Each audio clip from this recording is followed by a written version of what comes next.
Thank you everybody. Shukran. Tack så hemskt mycket. I'm a Swedish anthropologist and I'm very happy to be here. And I've worked in Syria for more years than many of you have even lived. And I've worked a lot in Raqqa, for instance, and also in Aleppo, my two sort of Syrian favorite cities. And it's very, very painful to speak about these places. And I usually say no to invitations. But when Zaina wrote to me and said that we want you to come, and we think what you have written about Aleppo is interesting, and because I have read what you have written, and that has meant a lot to me, I said, of course, I'm going to come. And I also like the way that you in this program wanted to take sort of an anti-Orientalist stand. So let me start with the Orientalist stand on Aleppo. To walk around the Aleppo bazaar is like nothing else in the world. Experiencing it is to experience the East at its most romantic. It is the stuff that travelers' tales are made of. This is from a brochure that was sort of government-sponsored, in which the old Aleppo was packaged and sold for Western tourists as an enchanted place by underlining its authentic, ancient, and unspoiled character. So, in the words of this booklet as well, they sold the Aleppo market as living museums which depict medieval life. And in a foreign guidebook it said, the traditions of the Arab Middle Ages do not seem all that remote. It still works according to the conventions of commercial life, unbroken since Mamluk times. Maybe Karam will talk more about that later on, this historical trajectory. But actually, I have been working and studying with people who work and live in the market. And for those people, it certainly wasn't sort of enchanted in that sort of way. And although they described themselves as traditional and as conservative, they certainly didn't see their business ventures as anything that was of the past. Instead, they cared about the Souk, the bazaar, because that was where they and others like them met and worked in the contemporary world. So this whole sort of packaging, we still have to remember that it was contemporary life going on. And so in this short talk, I'm going to try and capture some of the aspects of that specific place where my research on the traders of the Tujjar of Aleppo that I carried out from the late 1990s and into all the way actually until 2011 in March was the last time I visited Syria, Aleppo, and Raqqa. So the framing of my research when I started out, it was of these economic openings, these liberalizations, infitah, as they're called in Arabic, which the Syrian regime instigated around 1990. They wanted to invigorate a stagnant economy. So the private sector, industry and trade were given new freedoms and new opportunities. So my questions were, so how would the traders in the Aleppo Souk, how would they react to this? And what sort of relations did they develop to the state? And how did they view themselves and their role in the economy and the society? And later on in the post, you can perhaps look at the maps that I have posted up, because that's another issue of this. I really loved your pictures, and I'm also very glad that you didn't show all the destruction, because again, showing how it was is also makes you also think about what it looks like now, which is unimaginable, of course. So anyway, my focus was on this inner city, the old Medina, because of the very concentration of the economic activities there.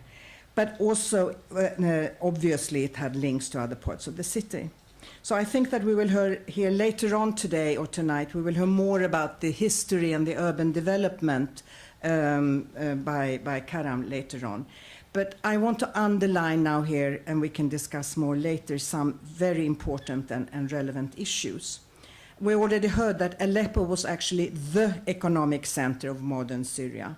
And the old city, the Medina, was the most important center of the economy for Syria. And this is rather unusual. In many other cities, not least those who have been colonized, the old city centers have the economy has moved away elsewhere. What's also interesting and important to remember is that 2011 is not the only time when the struggle against the regime on the part of people in Aleppo. Some of you might have heard, or you might have remembered, that in the late 1970s and the early 80s, there was this struggle between the Syrian regime and mainly people from the Muslim Brotherhood. And Aleppo was severely hit also at that time, not destroyed, but people were imprisoned, and not a single trader that I met had not been touched by this, through imprisonment, brothers disappearing, others fleeing outside the country, and so on. So there was this very much this tension. Also, after the regime at that time had been successful in crushing this uprising, which was also an uprising on the part of many leftists, they started to destroy part of the inner city, which is called the Bab el-Faraj area. This is something that we might come back to later on. This was something that they said was an old-fashioned area. It used to be Jewish. They said there were prostitutions, and they wanted to have modern high-rise buildings. What was interesting with this type of destruction, which they actually carried through, was that local intellectuals were mobilized. They threw themselves before the treksat. What's that called in trekkes? What's that called in English? You know, the caterpillars or whatever. They threw themselves in front of them. And there was a mobilization, not only in Aleppo, but also in other parts of Syria, to save the old city.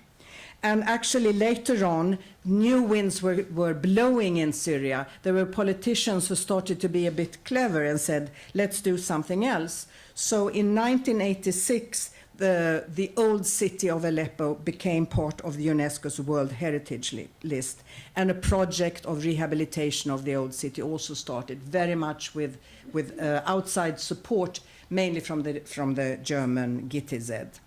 And in 2006, Aleppo was also the capital of Islamic culture. So these were, I think it's also interesting that we should remember these sort of historical links of uprisings, of mobilization, and so on. Although the traders that I knew were not really mobilized to save the old city. That's also very interesting.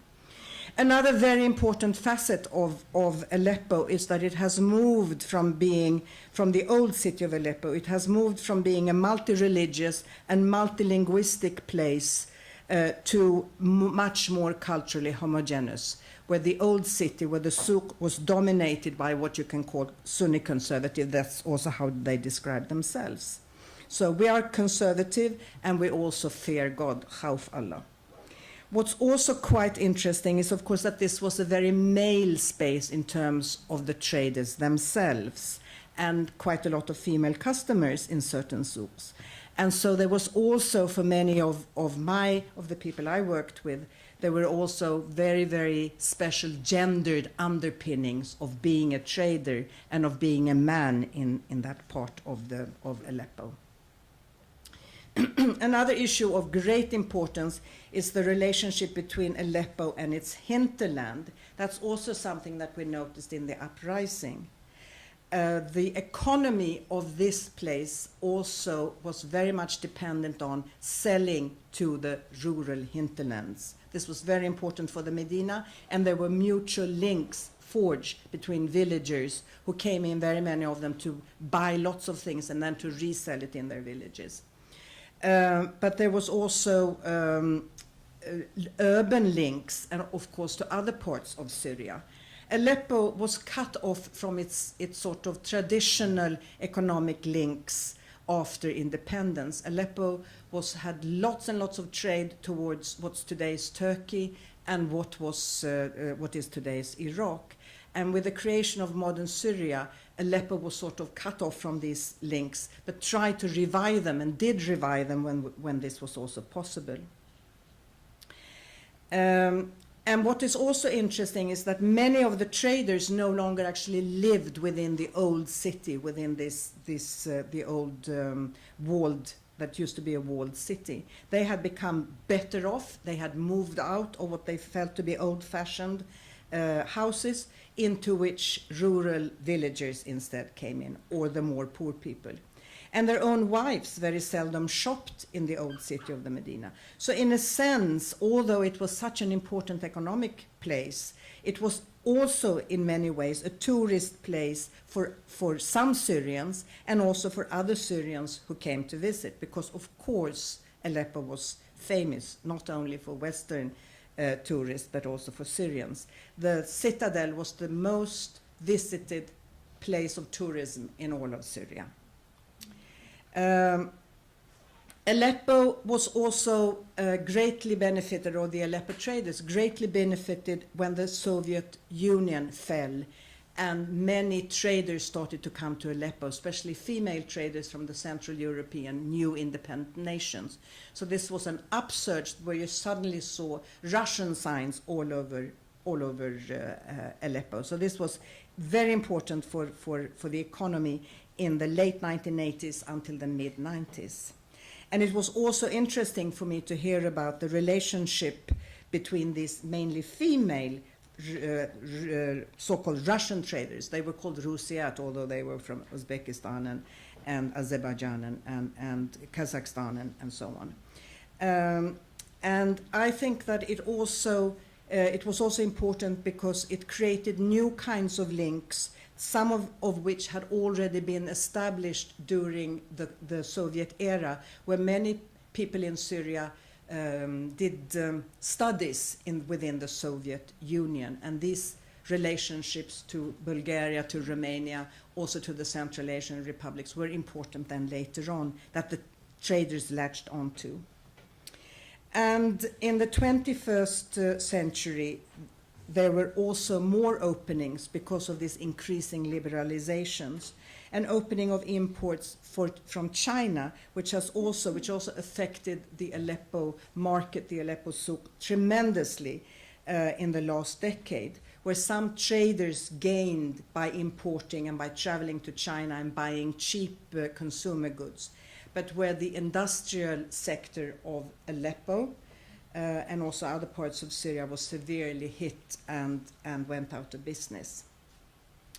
So what sort of things, from my perspective, characterized Souk life before the Great Destruction a few years back? Of course, the space in the Souk was not used in a uniform way. As I said, it was a very gendered space. It was also a space which was differently used depending on religion, on age, and what sort of language you used. But what was also very important was that it was a center for the collection and exchange of information. A souk, from an economic point of view, a bazaar, a market, is of course a collection of information. You buy and you sell. You have to have information. And in Aleppo and in these other types of trading centers, you have to develop skill in order to be skillful in collecting information and in collecting social relationships that are important for you to develop your business skills. So it wasn't just sort of collecting of information just in general, but sort of collecting of others, to collect friends, to collect colleagues, to forge links, to borrow money, because so much of the economy was based on informal economic networks in gathering money. Very few people actually used the banks. They didn't want to be part of the government banking, or even when the banks became privatized, because they also thought that for religious reasons this was not very good. So different parts of the bazaar also have different kinds of ways of collecting each other and collecting information. And traders, of course, were also dependent not only on colleagues and their partners, but on other kinds of support systems that were tremendously important in the Aleppo Souk. Mobile vendors that also spread information and that helped to move goods around. Coffee people who would move around and connect people together. And all this sort of made this this souk, this bazaar, into a very, very particular place, incredibly dense social relationships. There were also important seasonal shifts depending on what to sell, winter, summer. There were also religious feasts that were incredibly important in the souk. And there were also national and state calendars that were marked the activities in the souk. And in general, you could say that was an incredible interest in food and also in God. You didn't talk about food, but maybe we will talk about later on. The Aleppians, not least the Tujjar, the traders, talked endlessly about food. And they also complained about not business not being so good, so then they could talk even more about food. They also talked quite a lot about God. These were also, of course, in a sense, classically family businesses. So a father would give sons would continue after fathers, and sons would be schooled into the family businesses. But sort of talking about family business is, of course, a label that very often obscure the incredibly complex relationships, not least between fathers and sons, and also the competition between the older generation and the older generation wanting to control the younger generation. And also, I think it's important to realize that there was a great variety of resources in the traders. Some had many sons that could sort of help out, others had fewer. Some were more skillful in managing to get hold of money, others less. So the ethos of this place, I think, is in a sense something that you find also in other parts of Syria, that Syrian traders in general, and the Aleppo ones in particular, they think of themselves as very hardworking and as very clever. And this is a wonderful asset, and I think this is an asset that will be very good for the future. They also talked about the trade as the essence of everything. Some of them were industrialists, or they were investing in the industry. Yes, of course, industry is important for a country, but if not for us, if not for traders, nothing would be sold and everything would come to a stop. And the aim of the traders was to be independent, of course, from other traders, but mainly from the state. But yet they were, of course, heavily dependent on representatives of the state. Especially if you wanted to be very rich and successful, you had to be in many ways hand in glove with the corrupt politicians and the corrupt bureaucracies. So they worked then they worked sort of in the Medina. This is also very interesting, but they really professed no specific interest in the abstract idea of this place, of the Medina, or in the bazaar. And they were proud of the very long history of Aleppo, but they had no special interest in the details. They were very enthusiastic when I came and I had been on my long walks and coming back and saying, oh, I saw this, I saw that, that was wonderful, isn't it great? And they said, yes, it's so wonderful that you think that this is great. But they were more sort of happy about me being happy than themselves having any particular. For them, it was not the buildings, it wasn't the stones or the mortar, it was the social relationships which made this place important for them. And they were also very here and now oriented. So of course they had this pride in and the very strong sentiments about the old city. And it was the spatial organization, and we can perhaps talk more in detail about that when you look at the map, where these sort of how these shops look, in extreme close proximity that people work together. Of course, this makes something to your very body. So this was, of course, very important in their everyday lives. So the bazaar was inscribed into their activities and into their very bodies and their persons. But the bazaar, the Medina, was also being shaped by their activities, and also they're often transgressing the legal framework of what you should do and not do once it had become a UNESCO heritage. They weren't allowed to do what they used to do in that place. And what was also very striking, of course, was the attachment to their particular part of the bazaar, the Medina. They would say, here, of course, this is the place where I spend most of my time. We see more of our neighbors, the other shop owners, than we spend time with our wives or with our small children. So of course this is very important to us. So the shops and the offices, they were very important as workplaces, but also as social clubs. Of course, this is not only in Aleppo, but everywhere, you can say everywhere else. But in order then to gain this name, you had to have others who would bolster and help this name coming along.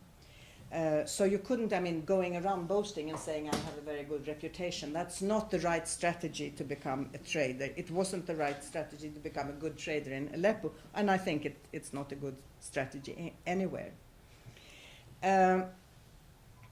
Some aspirations also, of being independent and having a good name, that's of course these kinds of aspirations you would find also outside the Souk, in Aleppo, in Syria in general, and perhaps in human society in general.